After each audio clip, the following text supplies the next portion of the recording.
The representative from New Gloucester, representative requests a roll call order for the chair of order roll call. All set to express desire one minute, Madam President. All those desiring roll call, please signify in the usual manner. Sufficient number of members having requested a roll call is in order. The chair recognizes the representative from Chelsea, Representative Sanderson. Thank you, Mr. Speaker, President of the House. I stand in opposition to the pending motion. Right now, Maine's vaccination rates are where they need to be according to the CDC's latest number. We are well above herd immunity peaks. This bill would direct parents to have a signed declaration from their physician saying that they have discussed vaccines. I believe this is the beginning of a very slippery slope. We legislate what happens between a doctor and their patient. I urge the vote no on this. Thank you. The chair recognizes the representative from Gorham, Representative Sanborn. Thank you, Mr. Speaker, ladies and gentlemen of the House. LB 471 is what I consider to be crucial legislation to address the concerning issue of decreasing immunization rates in our state, putting both children and adults at risk of preventable infectious diseases that can cause significant illness, disability, and even possible death. This bill requires a parent or guardian who is seeking a philosophical exemption to routine childhood vaccination when enrolling a child in school or a licensed daycare facility to present written documentation signed by a healthcare practitioner that the healthcare practitioner has reviewed with the parent information about the risks and benefits of immunization. Other states have taken this similar step. Washington State reported a 25% decrease in immunization exemptions statewide after enacting this legislation. As I shared with the HHS committee, this is a topic of passion and great familiarity for me personally. As a family doctor who also provided obstetrical care and had the great privilege to deliver many babies over my 25-year career, I spent hours counseling parents about the risks and benefits of childhood vaccines. I have great respect for the patient, or in this case, parent-doctor relationship. Trust and mutual respect is key to this relationship. I always considered my role as that of a consultant or educator, not telling a parent what to do, but helping them to understand the recommendation to vaccinate, what diseases that vaccine is meant to prevent, the effectiveness of the vaccine, who should get the vaccine booster schedule, the risk of side effects, what to do for mild or moderate side effects, how to reach me, and when or what symptoms should prompt an urgent call. These discussions are time-consuming, but time well spent. To be clear, this is an open dialogue, not a reading of a script. I truly believe that parents only want to make the very best choice for their child. The parent wants their child at risk of either getting a serious preventable illness or having a serious side effect from a vaccine that is meant to prevent disease. No healthcare practitioner wants to put a child at risk of coming down with a preventable serious illness or suffer from a significant side effect of a vaccine. Immunization rates have been falling in Maine, a trend we have seen across the country. In 2013, an estimated 68% of Maine children aged 19 to 35 were up to date on the full recommended series of immunizations, the seventh lowest in the country. Recently, the Portland Press-Herald reported that although opt-out rates have improved slightly, schools in some Maine communities have opt-out rates as high as 20% or greater. These rates jeopardize our herd or community immunity levels. Lack of adequate community immunity puts those people at risk who are unable to be immunized due to their young age or who are immunocompromised from genetic diseases, cancer treatments, or other serious illness at greater risk of contracting a preventable illness with life-threatening consequences. Maine currently is one of 18 states that allow medical, religious, and philosophical exemptions to school-required immunizations. A medical exemption requires a health practitioner's signature. The only change that this bill makes is that the health practitioner's signature is required on the form for philosophical exemptions as well, acknowledging that he or she has had a discussion with the parent about the risks and benefits to the the child and to the community regarding vaccination. It does not take away the right of the parent to opt out. It does not, as some will claim, drive a wedge between the parent and the medical provider. To the contrary, it will bring the two together for a conversation.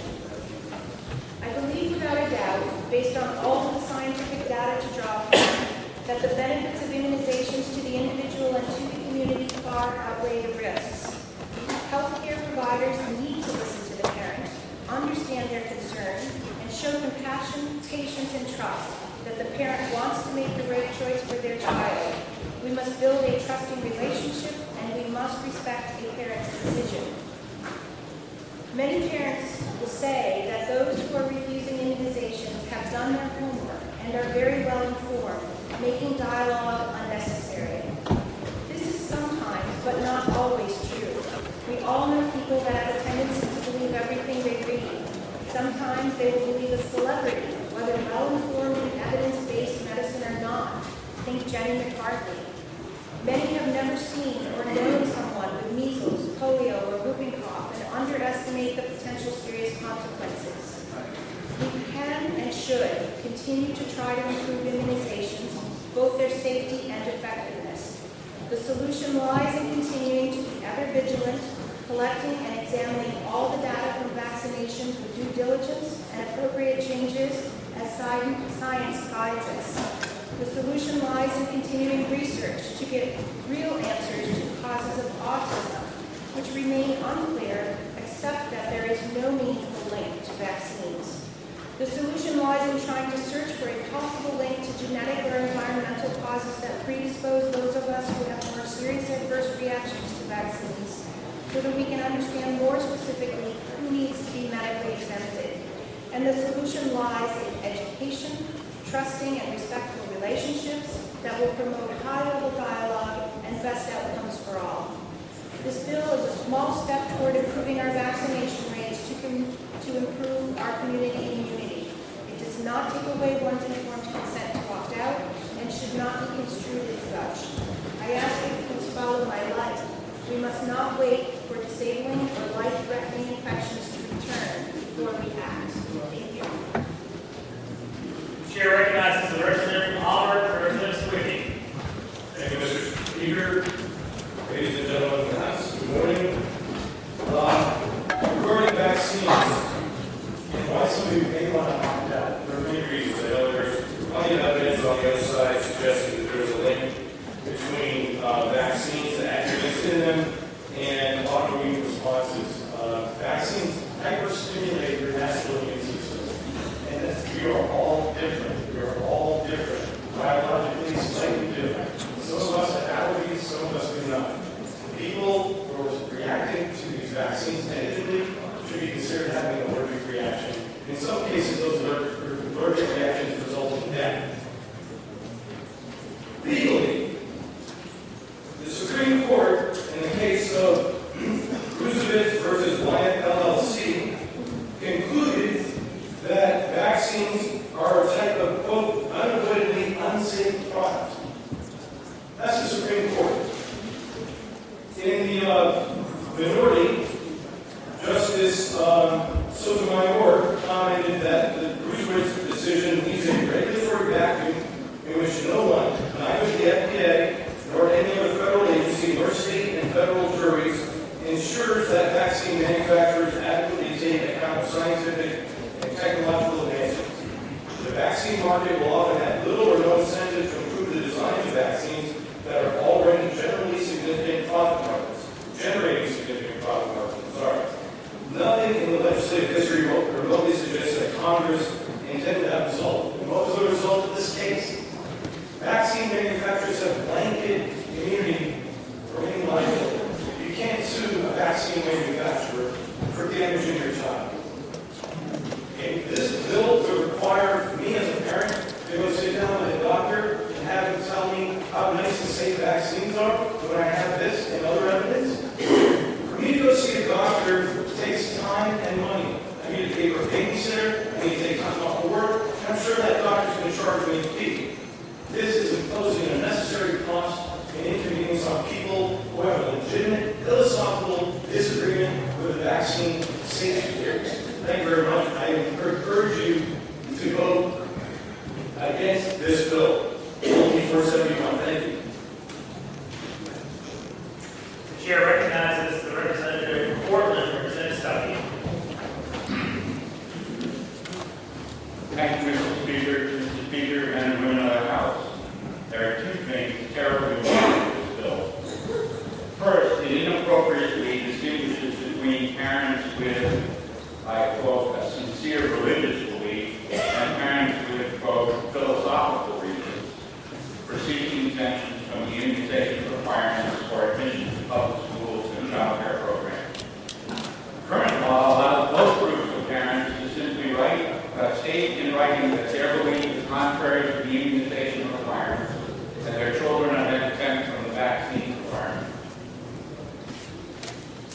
While parents with sincere religious belief may simply submit a written and signed statement to exempt their children, this bill requires parents seeking an exemption for philosophical reasons to include with their statement written documentation signed by a healthcare practitioner authorized to prescribe and administer immunizations, verifying that the healthcare practitioner has reviewed with the parent information about the risks and benefits of immunization that is consistent with information published by the Federal Department of Health and Human Services Center for Disease Control and Prevention. The written documentation must be signed by the healthcare practitioner authorized to prescribe and administer immunizations prior to the enrollment of the child in school. Mr. Speaker, I find this difference in requirements to be extremely disturbing. But, Mr. Speaker, let me point out that it does not require a parent, it does not take away the philosophical exemption. It puts a step in the process, and a big one. The second shortcoming in the bill, Mr. Speaker, is that it fails to address the unbelievable problem of immunity from liability Congress has granted Big Pharma. You know, those folks who bring us the pretty purple miracle pill with the possible side effects of diarrhea, of ET favors, delayed ejaculation, delirium, or even death. For vaccines, Big Pharma is completely off the hook. To handle the problem, Congress has set up a taxpayer-financed fund to settle any claims. But that's all a story for another day, Mr. Speaker. And in spite of these objections, Mr. Speaker, I believe there is real genius in the bill my very good friend, very good doctor from Durham, Representative Sanborn, brought to the HHS committee. I believe the real key, Mr. Speaker, to improving health outcomes, lowering costs, and getting to universal coverage in our country is strengthening the content and the quality of the healthcare provider-patient relationship. And that's what this bill does. It forces doctors and patients or parents to have real conversations, in this case about vaccines. And that should mean something different than doctors talk, parents listen. It should mean doctors and parents both talk and both listen. Patients learn to talk more, practitioners learn to listen more. We teach and learn from each other. Patient-centered practice, non-insurance companies, and Big Pharma really starts to drive healthcare. As we work this bill, Mr. Speaker, the passion and commitment we heard from parents, their concern for their children's well-being, made me feel really good. I hope the doctors are ready. And I look forward to bringing the folks with religious exemptions along next year. Thank you, Mr. Speaker. The chair recognizes the representative from Berwick, Representative O'Connor. Thank you, Mr. Speaker. Ladies and gentlemen of the House, I rise in opposition to this motion. Basically because this legislation is forced association, it's a violation of the First Amendment of the Constitution. And also, as we speak here today, many doctors themselves are not educated on the federal guidelines for vaccine injury. How can we expect them to judge counsels what they don't know? The chair recognizes the representative from Brunswick, Representative Tucker. Thank you, Mr. Speaker. Pro Tem. Thank you, ladies and gentlemen of the House. the gentleman from Berwick has raised the issue of constitutional rights. The member from Auburn has raised the issue of constitutional decision by the U.S. Supreme Court. The case cited by the gentleman from Auburn is the quote that he used was taken out of context and is not germane to this discussion. We all talk about rights, rights, rights. I've got my rights. In fact, there were 46 legislative requests to change our Constitution or the Constitution of the United States made it to revised office. There is no recognized constitutional right violated by requiring vaccination as a condition to enrolling in a daycare or school. This bill puts much less burden because it only requires consultation to get a philosophical exemption. It's a less burden. So let's take a look.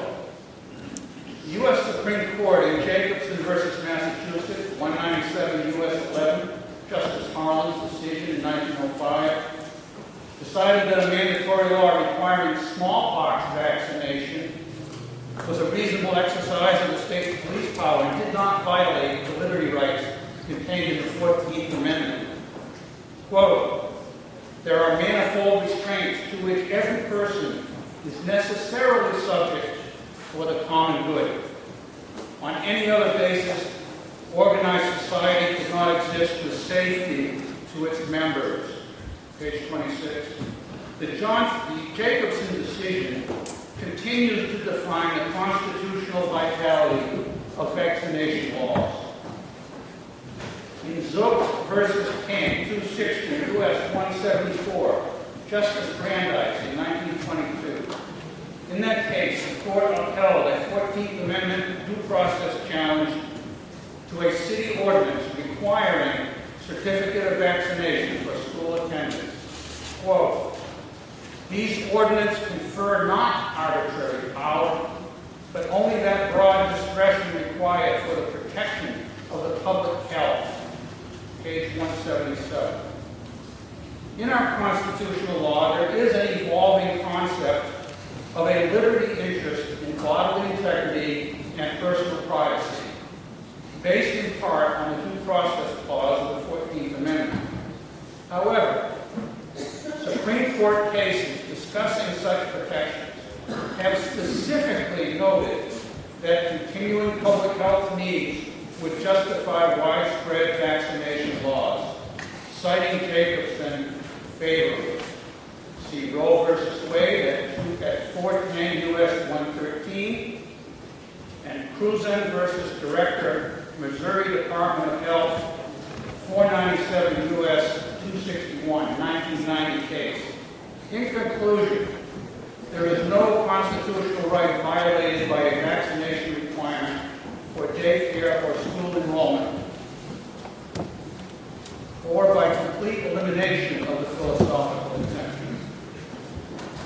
Since a mandatory vaccination request is not a violation of the constitutional right and passes constitutional muster, a reasonable requirement of simple medical consultation before opting out is much less invasive and does not trigger any constitutional concern. Thank you. The pending question is the acceptance of the majority body. The chair recognizes the representative from Friendship, Representative Angelos. Thank you, Mr. Speaker, and member of the House. I really think we need to get this vaccine argument in historical perspective. The year I was born in 1952, there were 58,000 cases of polio, 3,000 children died, tens of thousands of people, children lived in iron lung and attend.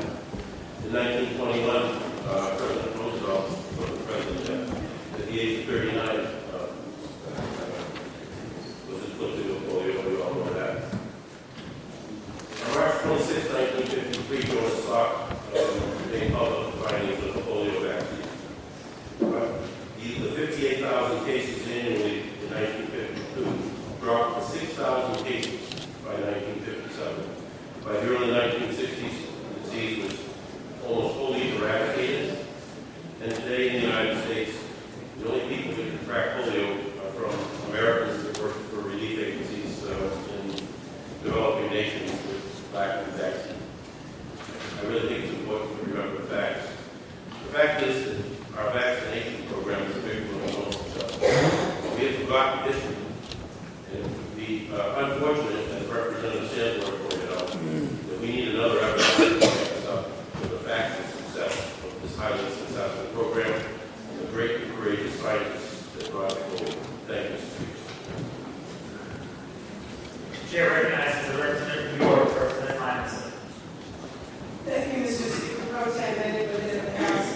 This bill tries to treat a problem that we have in Maine, and that is that a lot of schools have good immunization rates.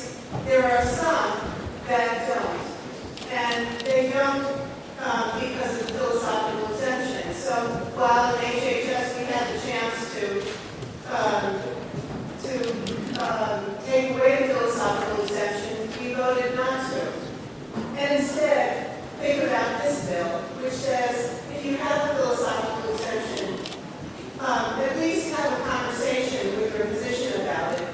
Because what we heard is that some people check off the box, and that's really all you need to do is check off the box that says you have a philosophical exemption. And it wasn't really clear that people understood that if their children aren't vaccinated, and there are enough people in the school that aren't vaccinated, and someone comes in with, say, measles, and brings it home to their young brother or sister who's not vaccinated because they're an infant, that baby can die.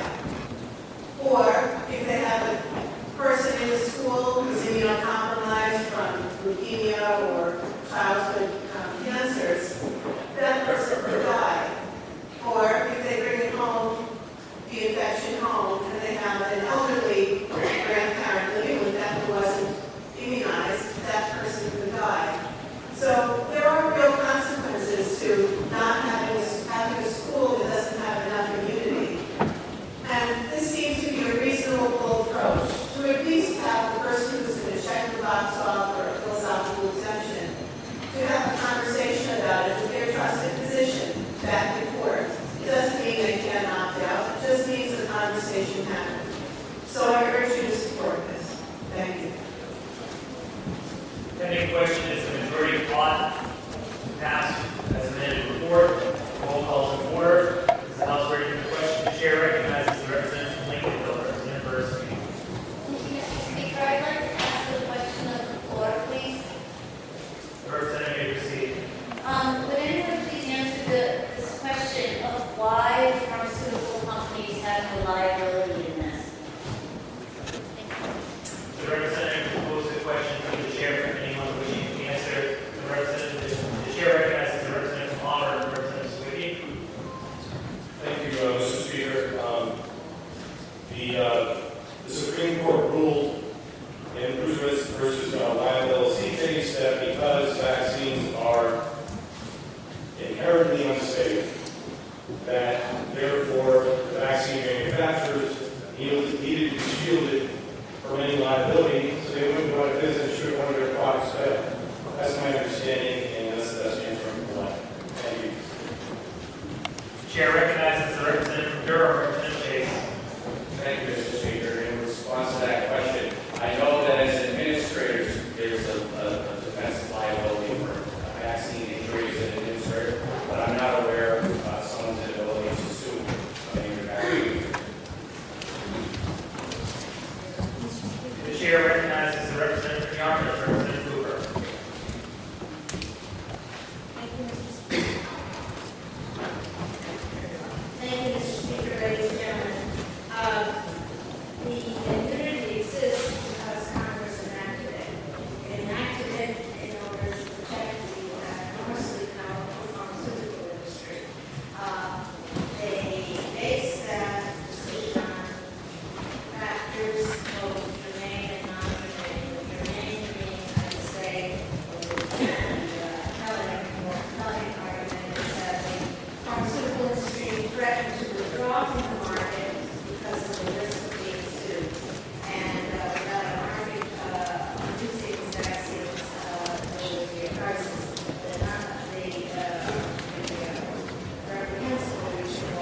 Pending question is the majority ought to pass this amended report. Is the House ready for the question?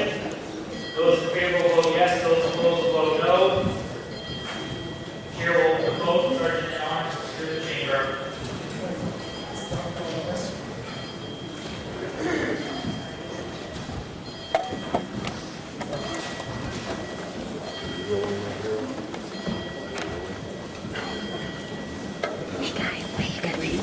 Where are you going to be? I don't know. Right in your way, hopefully. You're 8 feet tall. Keisha, of course you're going to. Everybody's way. I know. Please, for once. I have cousins who are 6'4", 6'6". I'm used to You're this. used to this. Oh, God, yes. I'm used to it too. You've had a while to get used to it.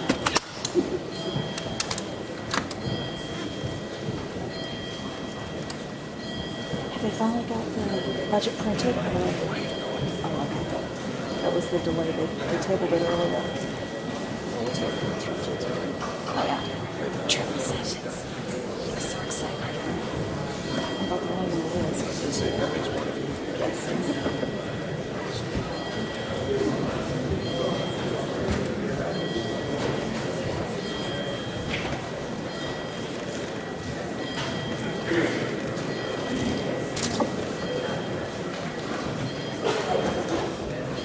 The chair would inquire how the representative from North Berwick, Speaker Dean, wishes to be reported. Yay. The representative from North Berwick, Speaker Dean, will be reported as yay.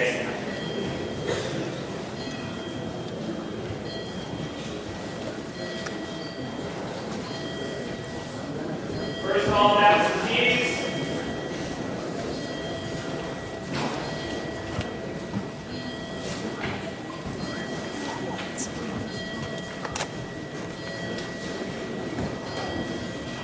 Second call of absentees. Sorry. This board moves when you stare at it. Falling apart.